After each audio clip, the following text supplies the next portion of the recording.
I've got the dark hair now. I think I was probably blonde when you and I last spoke. So it's a thing I used to do every year. I used to be light in the spring and summer and then darker in the fall and winter. And then it was too hard to do that. And I went full blonde for years. Now I'm doing the dark hair, maybe permanently. We'll see.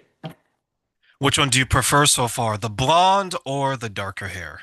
So I had the blonde for so long that I got really used to it. So the dark has taken me a while to get used to it. I think when summer comes, that'll be the real indicator because I don't know that I've ever had dark hair during the summer. So we'll see. Hmm. TBD. I know, right? Please keep me updated because we're just talking about that, right? Strengthening connections and making sure that we stay in touch with the good people because we don't want to stay in touch with the bad people, A right? 100%. 100%. Connections is actually one of the things that's on my radar for 2026 as well. And it's exactly what you just said. Sometimes focusing on connection means staying close to the people in your circle or bringing new energies into your circle that you want to cultivate. And sometimes it means letting go of connections that maybe have outlived their lifespan, so to speak.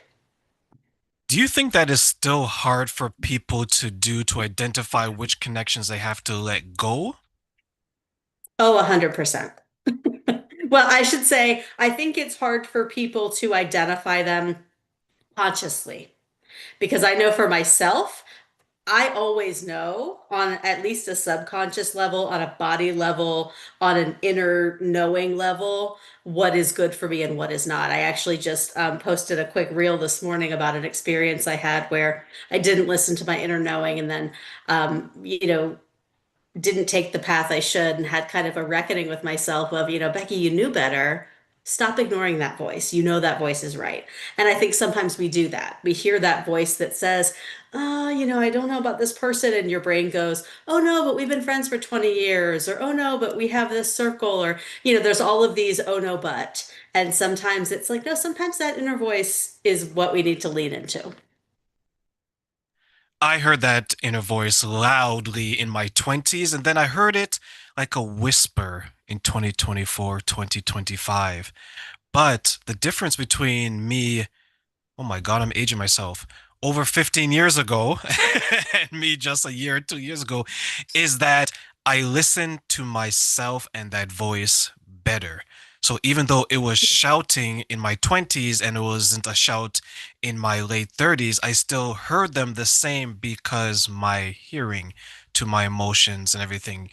Is that a skill that some people will need to develop to make sure that they're listening to what their body is saying as well as their emotions?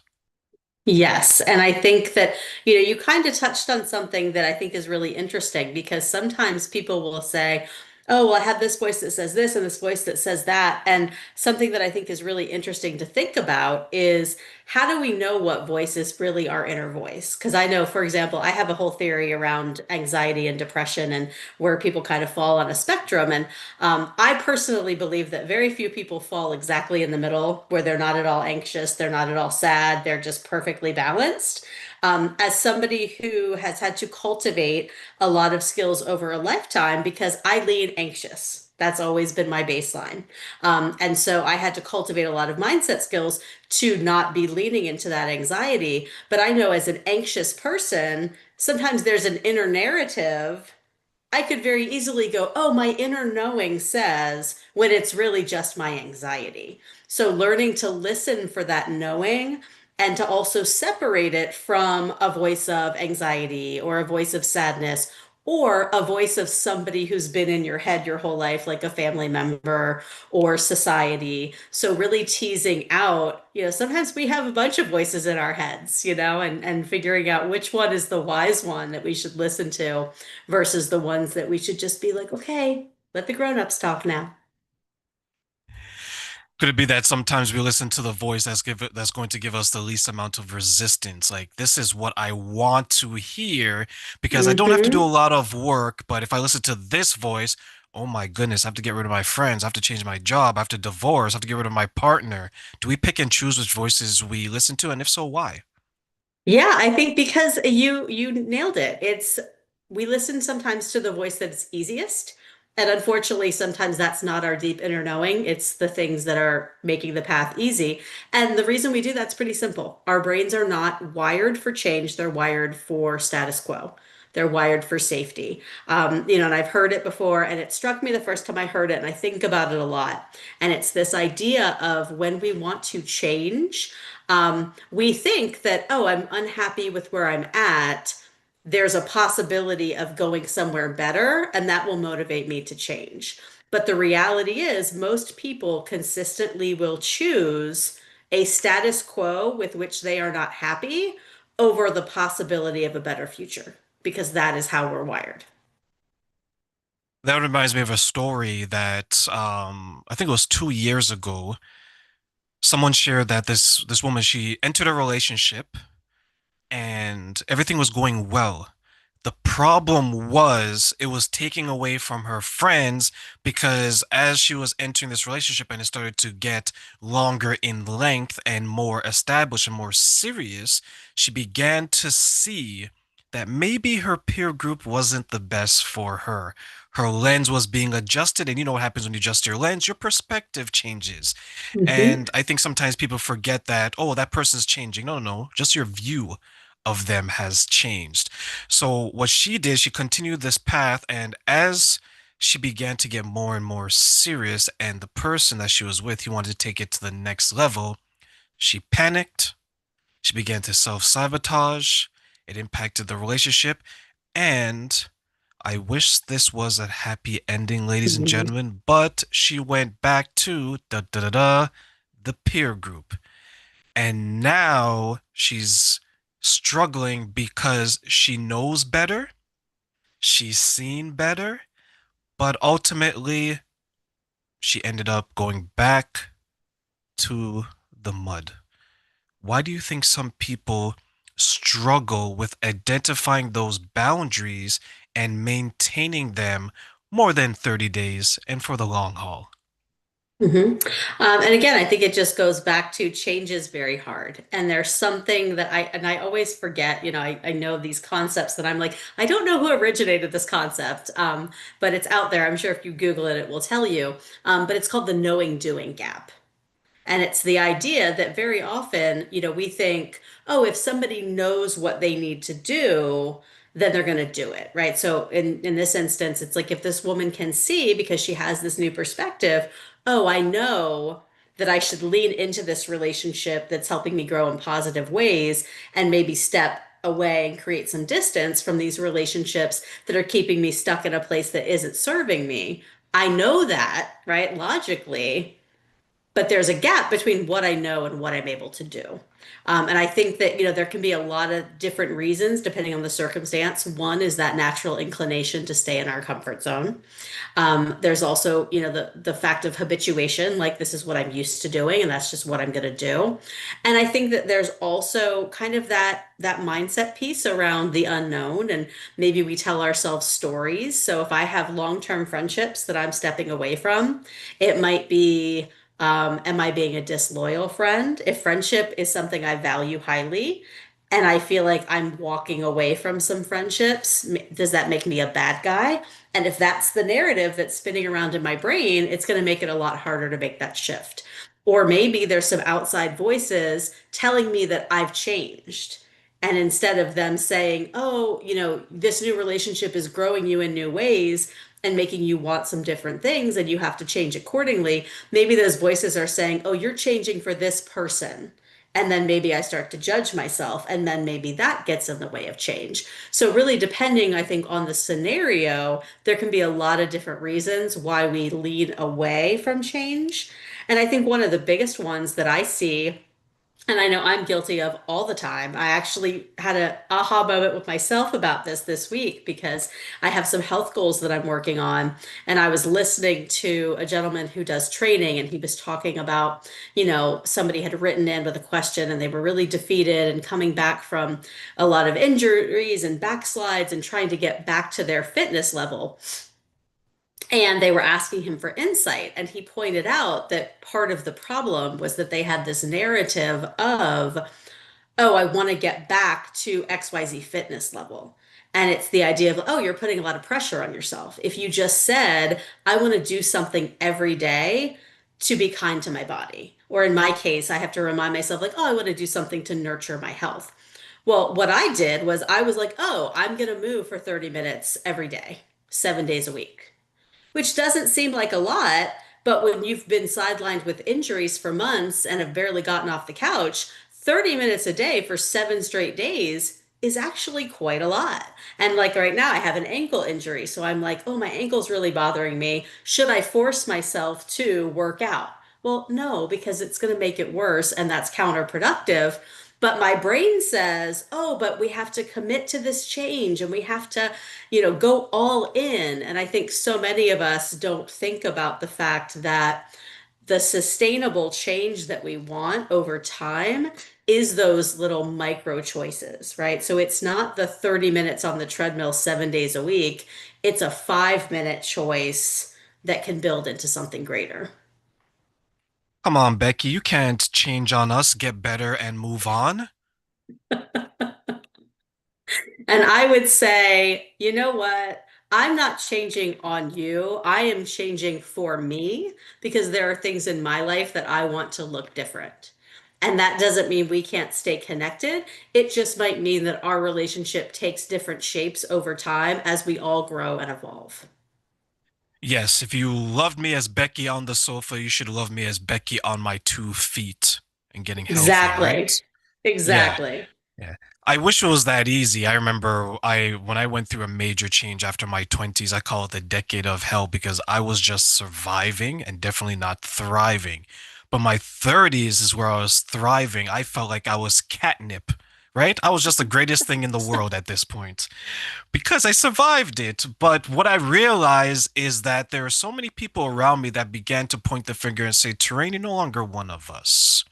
You've Mm. changed. You're not Jenny from the block. You're Jenny from the penthouse. And I was like, I actually like my penthouse very much. Thank you. But unfortunately, what I think sometimes happens is we have to make a decision in our lives. Do we want to continue down this path, boundaries, pursuing peace, happiness, and self growth, which can be lonely at times, as we know? Or do I want to go back and say that I am going to put everyone else's emotions, feelings, and so on above my own? And I'm going to continue to cater for them. I know you work with people and you help to them to understand their mindset. What do you think then, in regards from your experiences, are some of the obstacles people make when it comes to shifting their mindset to realize that what they're doing is for their own benefit? I think a lot of folks, and I would say especially women, are socialized to not prioritize their own needs. I think a lot of times it's, you prioritize the family, you prioritize a partner, you prioritize your, organizational needs. If you're in an organization, in a career, it might be your boss, it might be your team. Um, and if you're socialized that way, it can be really hard and feel really unnatural to start prioritizing your own needs. And one of the number one things that I think people don't think to do is take the time to kind of excavate some of the mindsets that they aren't even aware that they've internalized. I know that's something I will do from time to time if I'm really stuck in an area and I'm just like, what is the deal with this? I'll take time to just brain dump, write that on a piece of paper. What are all the thoughts that come up? And there's going to be some familiar ones. And then usually there's one or two zingers that I just go, oh, wow, where in the world did that come from? Well, it came from in my brain. I just wasn't aware of it. And sometimes it's those kind of deep down internalized thinking patterns that I think are what keep us from making those changes and from shifting our mindset because we're working with that surface level thinking. And when there's deeper thoughts that maybe are contradicting what we're trying to do, it can be really hard to break free until we're aware of them. Do women realize that they're doing that? Say no in a lot of cases because I know for me, it was kind of a surprise when I was first introduced to that concept and when I first started doing it. And like I said, I know now that that's a thing that I do, but I think a lot of times we have, self-help and growth and so much of that is now I think a larger part of our culture, and I think women are really feel like they have space in the era that we're in right now to prioritize themselves and their growth and their learning in a lot of ways. That's not all women, it's not all, pockets, but I know definitely in some of the circles that I'm in, not even just with other coaches but business owners and things like that, where people do, mindset work as part of that growth in entrepreneurship or their careers or whatever it may be. But I think there are a lot of people that probably have some internalized stories and beliefs that if you ask them, they wouldn't necessarily be able to name, but you might be able to point out to them. I remember one time being on a call with someone and I was coaching them. And at some point in the call, I can't remember what it was, but there was a phrase that they had used, I want to say like 4 or 5 times. And I finally said, do you realize that you have said, and I named the phrase, 4 times in the last 8 minutes or whatever it was. And they had no idea. And so sometimes we aren't really aware of kind of what's swimming around up there, and even when we're articulating it until somebody points it out to us. I'm glad you shared that because I was asking because the majority of the people that I work with from a coaching aspect when I put on my coaching hat is it's women usually over the age of 40, 45. They're later in life and as they approach the twilight of that life. And one of the struggles Careful that there. one of the raw, I know even I'm getting there, my goodness, not a woman just that age.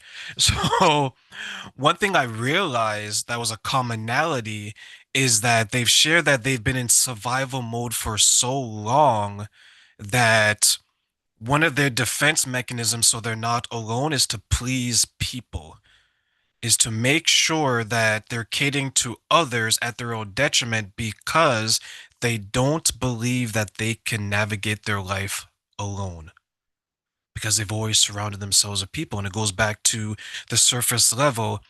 If I were to focus on me and not worry about what else is going on, and I lose people, am I going to be okay with that? And I know some women are not okay because they may think that, well, I have to nurture, I have to do this, I have to take care of other people before myself. That type of thinking, Becky, how does that show up now in their body, in their health when they're behaving that way? That's a great question. And obviously the, physical well-being is not my wheelhouse, my area of expertise, but I can kind of talk about my own self. I talked earlier about the anxiety piece. I think my anxiety lessened considerably when I learned to set really strong boundaries, even with the people who are closest to me. When I learned that saying no and somebody's reaction to it being negative didn't mean something about me, my anxiety about how I engaged with people lessened considerably. I know for me, when I am worried about everybody around me, I carry stress in my body, right? I used to get, I used to say I'm like super type A, was grinding all the time, and I was, my back, knock on noggin, I will always have, issues with my back, but I haven't had a big, my back went out severely in probably 2 years, which is amazing. But I think about, my back would go out, I would have neck pain, I would just constantly feel like just tension and tightness. I know I have a friend who has some, kind of GI stuff. I think some of it may be related to anxiety. I know I used to have those issues sometimes as well. Um, there's that it's a book, but I feel like people use the phrase all the time, the body keeps the score. I believe very, very strongly in a mind-body connection. In fact, I just signed up this morning for a workshop that's coming up that has to do with that. That has to do with kind of the mind and the body, and how the body holds trauma, and all these different topics that I found interesting. And I was like, oh, I want to like hear what these experts have to say. But I definitely feel like when you're looking at wellness, I think sometimes we look at it in very narrow ways. Like we might say, like, oh, I'm going to get healthy this year. And we might define health as physical fitness or physical wellness. I like to think personally, when I think about health, I like to think about four different kind of domains of health. So I think about my physical health, which is like movement, nutrition, things like that, like preventing injuries, strong foundation. But then I also think about my mental health. Like, is my mental well-being okay? Am I doing the things I need to do? I tend to think of my mental health and my emotional health as connected, but not necessarily the same thing. So I add in that emotional health piece. Like, am I making good choices for myself? Am I feeling regulated? And then I add the component of spiritual health because I think that that's an important thing in general, but specifically to me as a person of faith. And so I try to think of health in all of those ways because I could be super physically healthy and not super mentally healthy. And I've told a story once on a podcast about body image. It was actually the first or second podcast I ever did, where when I was at my thinnest adult weight ever, in my 20s, I say, yeah, late 20s, um, I remember, if people saw pictures of me then versus now, they'd be like, "Oh, you look so healthy." And physically, I was healthy, I was thinner, I was, going to the gym, I was active. And I remember one night getting home, and I calorie counted back then, which should kind of tell you a little bit about my age. But I got home and I had, 600 or 800 calories left for the day. And so it was like, oh, what am I going to have for dinner with my 600 to 800 calories? And I took out a cereal bowl and I counted out 600 calories worth of spree candy. And that is what I ate for dinner. So you can look at me at that time and say, oh, she looks really healthy and she can lift heavy weights and she can run. And I would argue that watching someone who looks physically healthy eat a cereal bowl of candy for dinner probably means that there's another element of your wellness, maybe what's happening up in this little brain, that isn't being fully nurtured, right? And so I think about that. And I know for me, when my mental health is not in a good place, it's harder for me to take care of the other parts of my health. I'm glad you mentioned that because I'm a big proponent of the four pillars of health, as you mentioned, the physical, the spiritual, the emotional, and the mental. Most people definitely know the spiritual and the physical. One is could be religious based. The other one is let's go to the gym and let's get stronger like Arnold, right?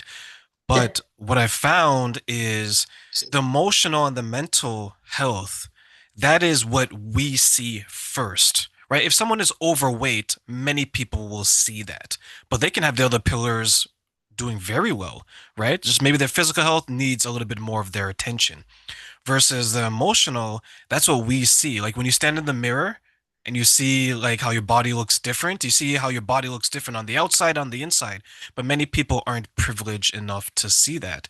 So that's why I'm glad you share. That's why I asked because when I was doing my journey to create boundaries, I was struggling with that from an emotional aspect because I would feel guilt and shame for leaving behind some of the people that I did because I was thinking to myself, I've known Johnny for 10 years. I've known Yeah. Maria for 15 years. How can then I move on because the vision of what the life I wanted wasn't fully drawn on the canvas? To your point, our brain wants us to be comfortable. I was comfortable in the misery. I was comfortable in the chaos. I was comfortable in the drama because my life began to adapt to that, right? What role do you think guilt and shame plays with, let's say, women when they're making those changes? I would say that is the absolute number one thing that keeps women from creating change for themselves.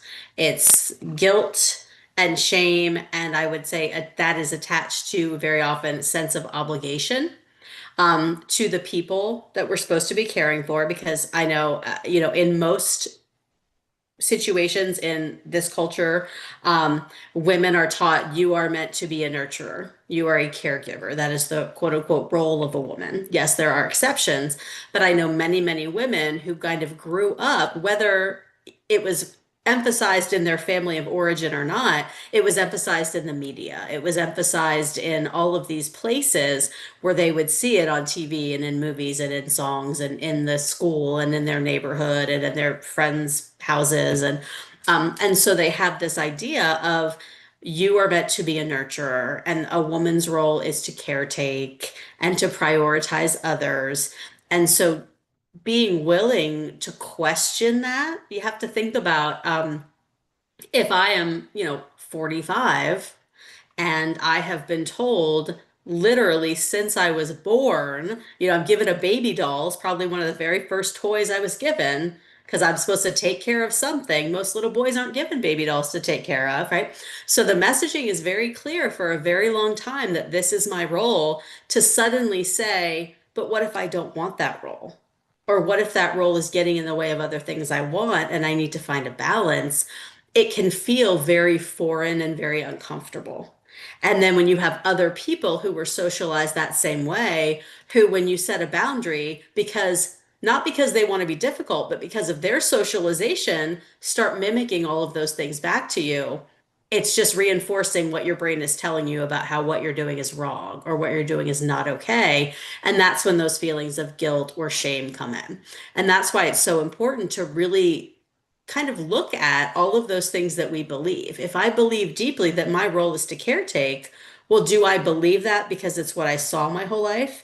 Do I believe that is because of what I was told? Do I believe that because my deep inner knowing feels like that's why I was put on this earth? Because those are very different scenarios. And I think in a lot of cases, people don't necessarily realize that some of what they believe fundamentally was not something that originated with them. And so making that distinction, I think, is super important. But then also recognizing that some of the things that we hold to be true are not true. So the idea of, oh, if I step away from a connection and take space for myself, I'm selfish. Well, I would argue that that's not true at all. Or, oh, I'm not a good friend if I do that. And, I make the argument to people all the time. I think people who are in my circle, who are people that I consider friends, if you ask them, is Becky a good friend? I have no doubt that they would say, yes, absolutely.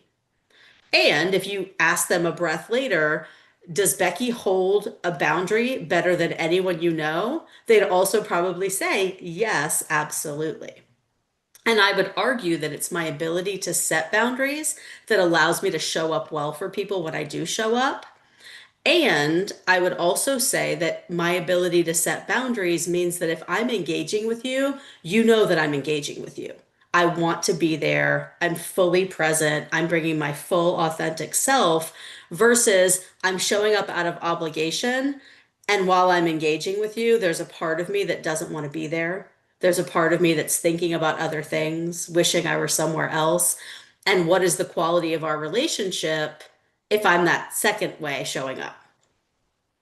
How were you able to get yourself to that point in your life where you were still being able to be viewed as a good friend as well as maintaining those boundaries?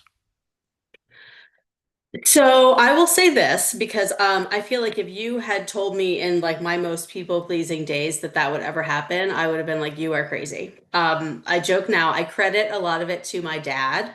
I feel like my dad was always someone who had no problem saying no to anyone at any time ever. And he didn't really worry about what other people thought about him. I feel like he just showed up and he was himself and, you know, let the chips fall where they may. And so I definitely feel like I do have some of that in my DNA, but I also have my mom who's very much the opposite. My mom is very much a caretaker. She is the person who does all the things for all the people. Even now at, almost 90 years old, she's doing all the things, she's baking the neighbors' pies and she's doing this and doing that and it's lovely and people appreciate that and I think that it's a wonderful thing. And I know I'm not that person. I'm not making pies for the whole neighborhood. It's never happening. But there are ways that I can show care and love. So I think some of it is, I naturally have that element of my dad, and I joke around. I actually have a tattoo of my dad on my forearm, and I joke around all the time. I'll point to it and be like, "Oh, that's my dad," So I like to give him a lot of credit for that. But I also think some of it is, just doing that mindset work of really thinking about, how many of the choices I've made are out of obligation and what if I could trust that things could be different? Like sometimes it's trial and error. Sometimes it's, I want to do this thing. I'm scared to do this thing. I don't know how this thing's going to play out. Like, let me just dip my toe in. Let me start, I always say start with the low-hanging fruit. Don't set a boundary with somebody that you're super close to and super emotionally invested with as your first effort. I think sometimes people think, oh, well, I'm really close to my spouse or my partner or my parent or my sibling, and they think that'll make it easier because that person loves them. Sometimes it's the people that love us the most that it's the hardest to set boundaries with. So start with things that feel very low stakes, right? Maybe it's a neighbor you don't see very often. Maybe it's another parent at school that like runs the PTA or whatever. And start practicing kind of those micro moments of, okay, I set a boundary and I didn't die. Like I set a boundary and the whole entire neighborhood is not talking badly about me on a message board or whatever. And then once you start to see, like, oh, wait, I said no to that person and they're still talking to me and they still smile when they see me walking my dog. Like you start to realize, like, oh, wait, maybe some of that stuff I'm telling myself about if I say no, everyone will hate me and I'll have no friends and I'll die alone in a cave is actually just my brain being nonsensical. How much does fear of being judged then play a role in establishing that first boundary in the example you gave, not trying to do this big thousand boundary approach, just something small? How much does the fear of maybe being isolated, alone, or even talked about from other people play a role in us not establishing that first step? So I think that's why it's important to make it something low stakes, because the fear is going to be there regardless. So if I'm doing it with, let's say, my mother, and my thought process is, if I do this, she's never going to speak to me again. Well, if I love my mother and I'm close to her, the idea of her never speaking to me again is going to be horrifying and terrifying. And I'm going to go, nope, not worth it, not worth it. But you know what? If it's that parent that I see maybe once every 2 months at school, and this is my kid's last year at the school, it's like, well, you know what? If that person gets mad and never speaks to me again, it's not really going to affect my life. So there may still be some fear there, but the fear doesn't feel like, oh, this fear is so big and so intense that it's not worth the risk. The first big boundary I set, Becky, was with a friend group. It was probably three or four people, and I decided that their behavior and who they were growing into, I didn't want to say evolving because in a lot of ways they're probably degenerating, but who they're growing into wasn't something that I could be associated with or spend time around with. And some people understood, some people resisted, a few others wanted to fight. Right? Some cases physically, some cases verbally. It's okay. I have strong shoulders, and what I did to the ones that wanted more of the conversation, I explained it in a way that it wasn't them. I said that I am making these choices because this is where I want to take my life, and I may not be able to allocate enough time to other things. So I didn't say that it's you, you're crazy, you're broke. You know what we hear like when people break up, either she's crazy or he's broke, right? So I made it a bit more about myself and where I was going versus trying to blame others. Um, when people are having, let's say, if someone wants to know why that person isn't coming around anymore, to your point, the mom at the school that you would see once in a while, but now you go to create a boundary, you may not interact with her as often. Do people get questioned about their decision? And if they do, how can we help them to stay calm and still maintain their boundary? I would say yes in some situations, no in others, but yes enough that I think it's important to lean into talking about that. And one of the things I tell people a lot, people say, "Oh, setting boundaries is hard," um, and I will say yes and. Um, Setting boundaries themselves is not as hard as holding a boundary. Because inevitably, again, it goes back to that concept of change is hard. So we think about, oh, it's hard for me to change my boundaries. But for the people who are receiving it, they're experiencing the change as well. but they don't know what's going on in your brain and why the boundary's happening.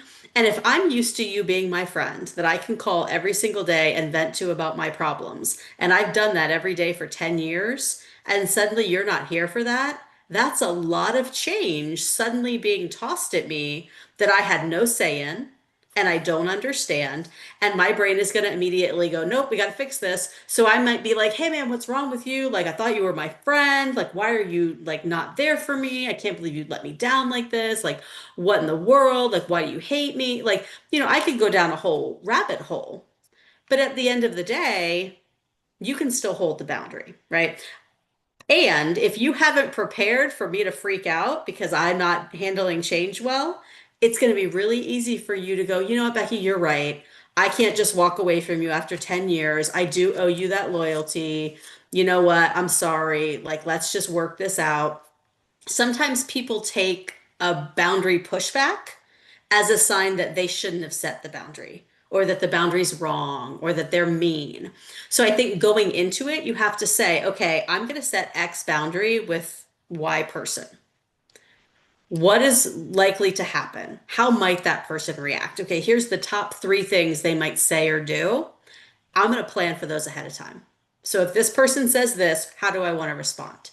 If this person does this, how do I want to respond? So that when it happens, I'm not like, oh my gosh, deer in a headlight, and suddenly autopilot kicks in and all those thoughts come back that tell me how terrible I am. And then I just back up. I say, never mind. Nope, forget it. I'm going to be able to say, oh, you know what? I was totally expecting this. I know what to say. And I've practiced the mindset I need to be able to say it and then step away without judging myself. Because that's the thing. It's that moment where we're kind of called to account, for lack of a better word, where we automatically go into self-judgment. And then it's really, really hard to hold a boundary.